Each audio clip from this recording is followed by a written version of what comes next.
Upaya untuk memahami kekuasaan biasanya melibatkan perbedaan di antara berbagai jenis kekuasaan. Upaya ini diawali oleh French dan Raven pada tahun 1959 yang mengembangkan taksonomi untuk mengklasifikasikan berbagai jenis kekuasaan sesuai dengan sumbernya. Taksonomi ini mencakup 5 jenis daya yang berbeda. Taksonomi French dan Raven mengembangkan banyak penelitian tentang kekuasaan, tetapi dianggap belum mencakup semua sumber daya yang relevan dengan manajer. Sebagai contoh, kontrol atas informasi itu juga merupakan sumber daya yang relevan untuk manajer, tetapi belum diikutsertakan di sini. Pengembangan selanjutnya yang dilakukan dengan konseptualisasi sumber daya lain, ini diterima luas dengan pembagian antara kekuasaan posisi dan kekuasaan personal.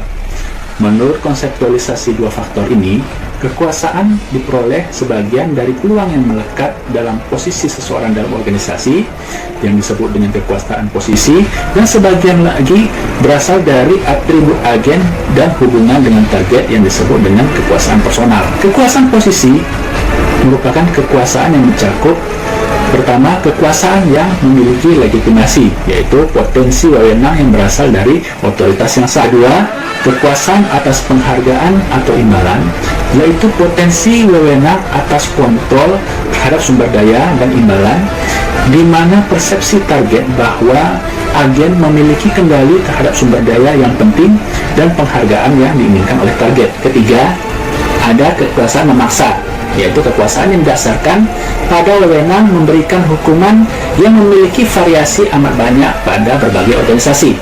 Keempat adalah kekuasaan kendali atas informasi yang melibatkan akses terhadap informasi vital dan kendali atas distribusi informasi itu kepada orang lain. Dan terakhir adalah kekuasaan kendali atas lingkungan fisik, teknologi, dan organisasi kerja, di mana memberikan kesempatan untuk mempengaruhi orang lain yang secara tidak langsung melalui pengendalian ekologi atau perekayasaan situasi, sehingga bisa merubah persepsi banyak orang tentang peluang dan kendala di tempat kerja yang akhirnya dapat mempengaruhi perilaku banyak orang.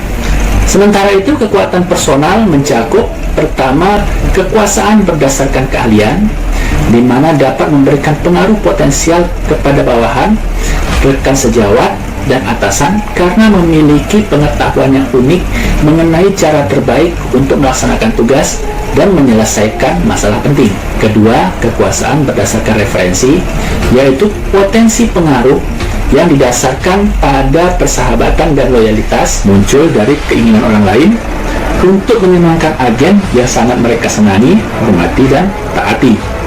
Di sini, untuk memperoleh dan tetap mendapat persetujuan dan diterima oleh agen, sang target akan bersedia melakukan apa yang diminta oleh agen, meniru perilaku agen, dan mengembangkan sikap yang serupa dengan sikap yang diperlihatkan oleh agen tersebut.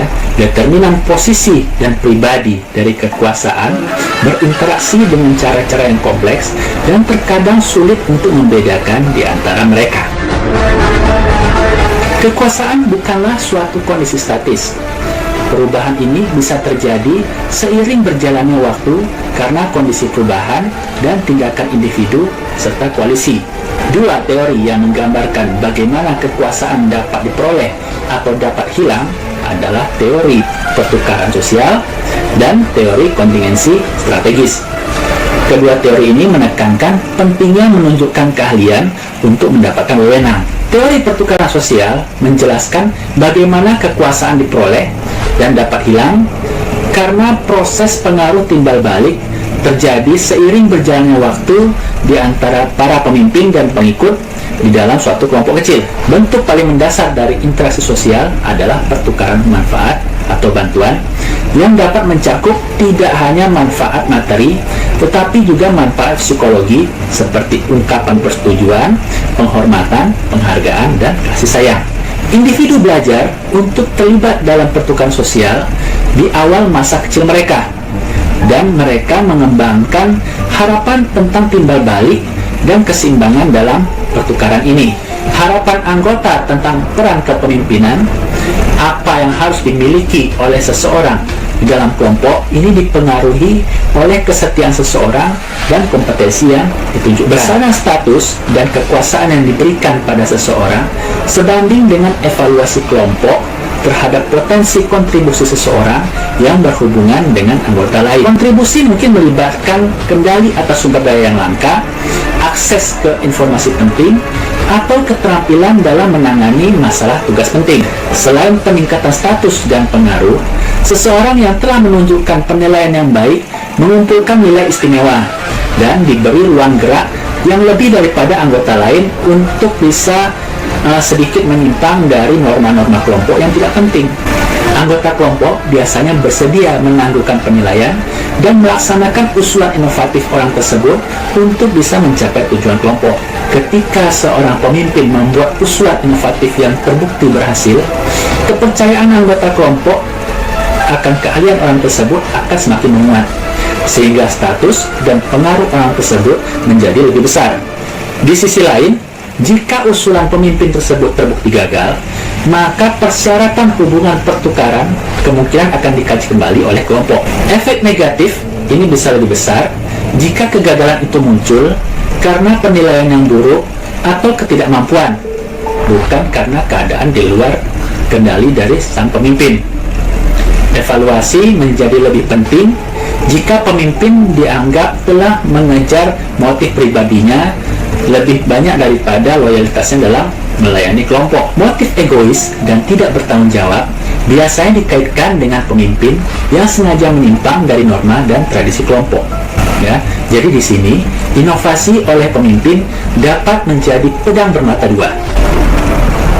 Kesuksesan yang dihasilkan dari inovasi akan menuntun pada pengaruh lebih besar, tetapi jika ada kegagalan akan menimpakan kesalahan yang lebih besar. Tingkat kehilangan status pemimpin dan pengaruh kegagalan ini tergantung kepada seberapa serius kegagalan itu akan berimbas kepada kelompok.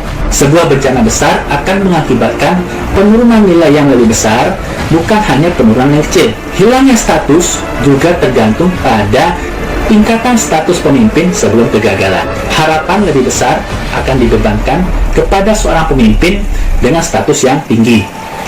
Dan pemimpin seperti itu akan kehilangan lebih banyak status jika dianggap bertanggung jawab atas suatu kegagalan. Menurut teori pertukaran sosial, inovasi tidak hanya akan diterima oleh kelompok, tetapi juga diharapkan dapat diusulkan oleh seorang pemimpin bila diperlukan untuk menangani masalah serius atau hambatan yang besar. Seorang pemimpin yang gagal untuk menunjukkan inisiatif dan ketegasan untuk masalah serius akan kehilangan nilai dan pengaruhnya, sama seperti seorang pemimpin yang mengusulkan sesuatu tindakan yang tidak berhasil.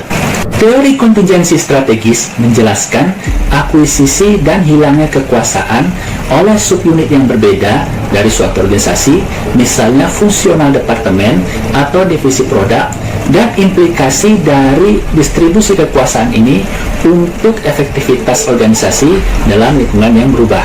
Teori kontingensi strategis menjelaskan bagaimana beberapa subunit organisasi ini bisa memperoleh atau kehilangan kekuasaan untuk mempengaruhi keputusan penting dalam organisasi, seperti pemilihan CEO, penentuan strategi persaingan organisasi, dan alokasi sumber daya di antara subunit dan kegiatannya. Teori mendalilkan bahwa kekuatan subunit ini tergantung pada 3 faktor. Pertama, keahlian dalam mengatasi masalah penting. Kedua, sentralitas subunit dalam alur kerja. Dan ketiga adalah sejauh mana kepiawaian subunit itu dianggap unik dan tidak dapat digantikan. Semua organisasi pasti menghadapi kontingensi kritis, terutama masalah di dalam proses teknologi yang digunakan untuk melaksanakan operasi dan masalah dalam beradaptasi dengan kejadian tidak terduga di dalam lingkungannya. Keberhasilan dalam memecahkan masalah penting adalah sumber kekuasaan berdasarkan keahlian untuk subunit, sama seperti untuk individu. Kesempatan untuk menunjukkan keahlian dan memperoleh kekuasaan dari itu ini jauh lebih besar untuk sebuah subunit yang memiliki tanggung jawab untuk mengatasi masalah kritis. Sebuah masalah tertentu bisa saja dianggap sangat penting jika itu sangat menentukan kelangsungan hidup dan kemampuan organisasi. Pentingnya jenis masalah tertentu menjadi lebih besar akibat peningkatan menimbulkan ketergantungan antara subunit karena subunit lain tidak dapat melakukan fungsinya dengan maksimal jika masalah ini tidak diselesaikan dengan secara efektif. Seorang individu atau subunit akan mendapatkan lebih banyak kekuasaan atas keputusan penting jika fungsi kritis ini tidak dapat dilakukan oleh orang lain atau bisa dibuat lebih mudah dengan mengembangkan prosedur standar. Dengan kata lain, semakin unik dan tak tergantikan keahlian yang diperlukan untuk memecahkan masalah kritis, maka semakin banyak kekuasaan yang bisa diperoleh.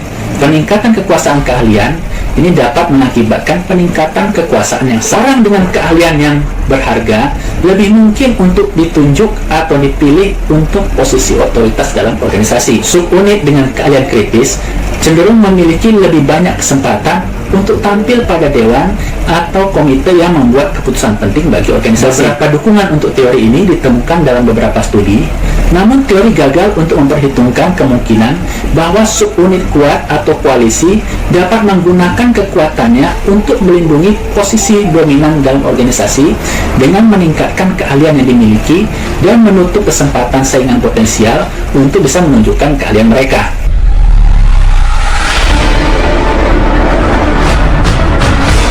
Selama 2 dekade terakhir, selain meneliti kekuasaan sebagai sumber potensi pengaruh, para peneliti telah meneliti jenis perilaku tertentu yang digunakan untuk memberikan pengaruh.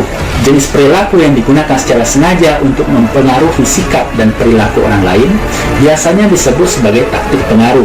Pada taktik pengaruh proaktif, taktik ini memiliki sasaran tugas langsung, seperti membuat seorang target untuk melaksanakan tugas baru, mengubah prosedur yang digunakan untuk tugas yang sedang dihadapi, memberi bantuan pada proyek tertentu, atau mendukung perubahan yang diusulkan.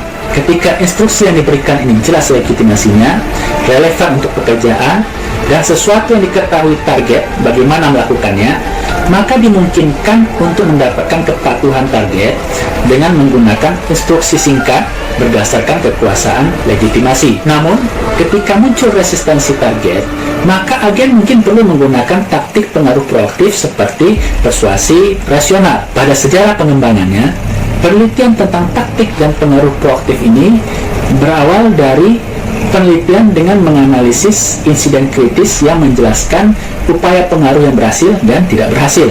Sehingga akhirnya terbentuklah 11 taktik proaktif dalam versi IBQ yang didefinisikan dalam tabel berikut ini.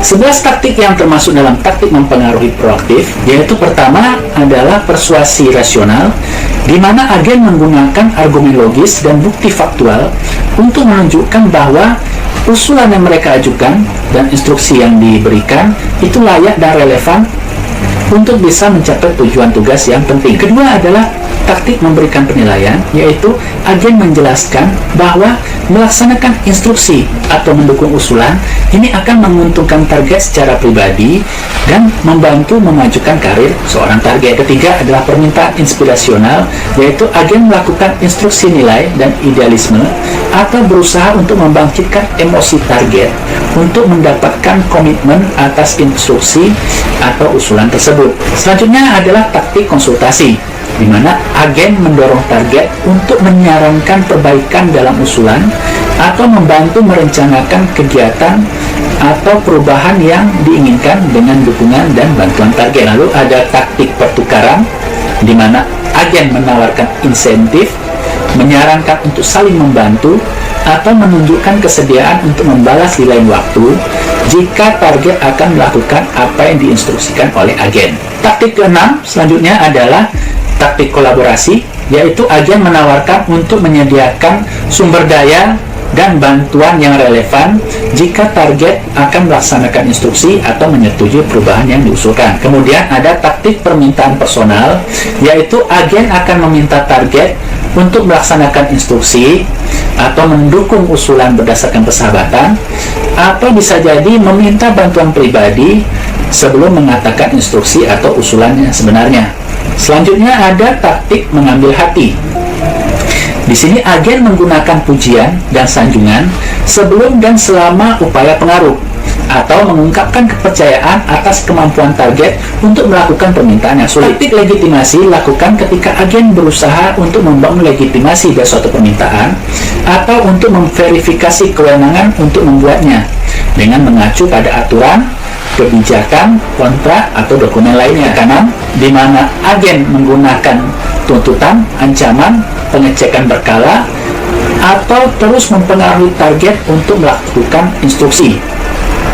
Nah, terakhir adalah taktik koalisi, di mana agen mencari bantuan orang lain untuk membujuk target untuk melakukan sesuatu, atau menggunakan dukungan dari orang lain sebagai alasan agar mendapat persetujuan dari target.